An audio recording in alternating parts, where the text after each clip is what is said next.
ನೀವು ನೋಡ್ತಾ ಇದ್ದೀರಾ ನ್ಯೂಸ್ 88 ಗದಗ್. ಮುಂಡರಗಿ ತಾಲೂಕು ಡಂಬಳ ಹತ್ತಿರ ತುಂಗಭದ್ರಾ ನದಿಯಿಂದ ಗದಗ ನಗರಕ್ಕೆ ಕುಡಿಯುವ ನೀರು ಸರಬರಾಜು ಮಾಡುವ ಪೈಪೊಡೆದು ನೀರು ವ್ಯರ್ಥವಾಗುತ್ತಿದ್ದರೂ ಸಂಬಂಧಪಟ್ಟ ಅಧಿಕಾರಿಗಳು ಗಮನ ಹರಿಸುತ್ತಿಲ್ಲ ಎಂದು ಸಾರ್ವಜನಿಕರು ಆಕ್ರೋಶ ವ್ಯಕ್ತಪಡಿಸಿದ್ದಾರೆ. ಪೈಪ್ ಒಡೆದಿರುವ ಕಾರಣ ಸಾವಿರಾರು ಲೀಟರ್ ನೀರು ರಸ್ತೆ ಬದಿಯಲ್ಲಿ ಹರಿದು ಹಾಳಾಗುತ್ತಿದ್ದು, ಬೇಸಿಗೆಯ ಸಂದರ್ಭದಲ್ಲಿ ಕುಡಿಯುವ ನೀರಿನ ಕೊರತೆ ಎದುರಿಸುತ್ತಿರುವ ಜನರಿಗೆ ಇದು ತೀವ್ರ ಸಮಸ್ಯೆಯಾಗುತ್ತಿದೆ.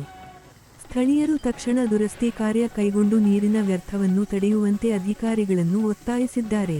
ನಗರದಲ್ಲಿ ಕುಡಿಯುವ ನೀರಿನ ಸಮಸ್ಯೆ ಎದುರಾಗುವ ಮುನ್ನ ಸಂಬಂಧಪಟ್ಟ ಇಲಾಖೆ ಅಧಿಕಾರಿಗಳು ಸ್ಥಳಕ್ಕೆ ಭೇಟಿ ನೀಡಿ ಪರಿಶೀಲನೆ ನಡೆಸಿ ಅಗತ್ಯ ಕ್ರಮ ಕೈಗೊಳ್ಳಬೇಕು ಎಂದು ಸಾರ್ವಜನಿಕರು ಆಗ್ರಹಿಸಿದ್ದಾರೆ.